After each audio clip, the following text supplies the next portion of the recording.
Hello বন্ধুরা, এখন আমি আপনাদেরকে দেখাবো যখন আপনারা ওয়ার্ডে কাজ করবেন বা করেন, তো এরকম ধরনের টেবিলে আমাদেরকে কাজ করতে হয়। তো এরকম টেবিলটাতে আপনাকে দেখাতে চাচ্ছি, যেটা দেখুন এখানে কিন্তু আমার উপরের যে রোটা আছে, রোগুলো আছে, সেগুলো কিন্তু আমার এক ধরনের। তারপরে রোটা কিন্তু একটু বেশি বড় হয়ে গেছে এবং তারপরটা কিন্তু ছোট। তারপরটা দেখুন আবার একবার অনেক বড় হয়ে গেছে, তারপরে এগুলো কিন্তু আবার দেখুন আমার ছোট বড় হয়ে গেছে। তো বন্ধুরা, এই যে রোগগুলো ছোট বড় হওয়ার কারণে আমাদের কিন্তু এগুলো একটা একটা করে যদি আমরা এখানে টানে ধরে ধরে সাইজ করি, তাহলে কিন্তু আমাদের কিন্তু অনেক সময় লাগে যাবে। আপনাদের এটা কিন্তু কমও থাকতে পারে, বেশিও থাকতে পারে। তো আমি এখানে আপনাদেরকে উদাহরণস্বরূপ দেখাচ্ছি, এগুলোকে সবগুলোকে সিলেকশন করে কিভাবে আপনারা এক ক্লিকের মাধ্যমে সব রোগুলোকে আপনারা এক মাপ তৈরি করে নিতে পারেন।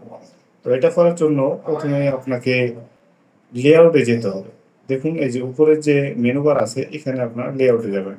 তো এখানে লেআউটে যাওয়ার পরে এখানে দেখুন কিন্তু একটি আছে, এই যে সেল সাইজ নামে একটা অপশন আছে। তো এই সেল সাইজের এখানে দেখুন একটা ছোট্ট একটা এরো বাটন আছে। তো আমরা কিন্তু এখানে কিন্তু সেটা করতে পারি। এই যে দেখুন এখানে কিন্তু হাইট আছে, আর এখানে কিন্তু ওয়েট আছে। তো আমরা এখানে ক্লিক না করে আমরা জাস্ট এই এরো বাটনে ক্লিক করব। তো এরো বাটনে ক্লিক করার পরে তো আপনারা দেখুন এখানে আমরা কোন জিনিসটা ঠিক করব। তো তার আগে কিন্তু আমাদেরকে কিন্তু অবশ্যই এগুলো আগে সিলেকশন করতে হবে। এটা আমি ক্যান্সেল করে দিলাম। আমি যেগুলা ঠিক করব, এক মাপের করব, সেগুলো আমি এখানে সিলেকশন করে নেব। সিলেকশন করার পরে আমি এখানে ছোট্ট অ্যারোতে ক্লিক করলাম। করার পরে এখানেতে আমি চাচ্ছি আমার রো গুলো ঠিক করার জন্য। অর্থাৎ আমার এই যে ঘরগুলো আছে সেগুলো যেন এক মাপের হয়।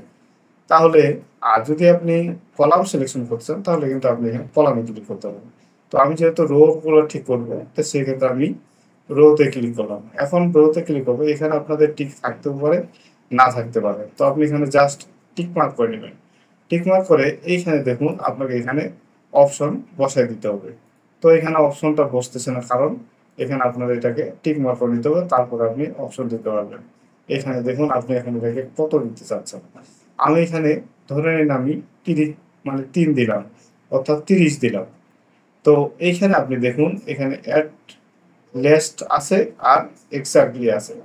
তো আপনি এখানে এক্সাক্টলিটা দিয়ে দিবেন। তো এক্সাক্টলি দেওয়ার পরে এখানে আপনি আর কোনো কিছু কাজ নেই, আপনি জাস্ট খালি এখানে ওকে করুন। তো বন্ধুরা দেখুন এখানে কিন্তু আপনার সব ঘরের মাপগুলো কিন্তু এক হয়ে গেছে।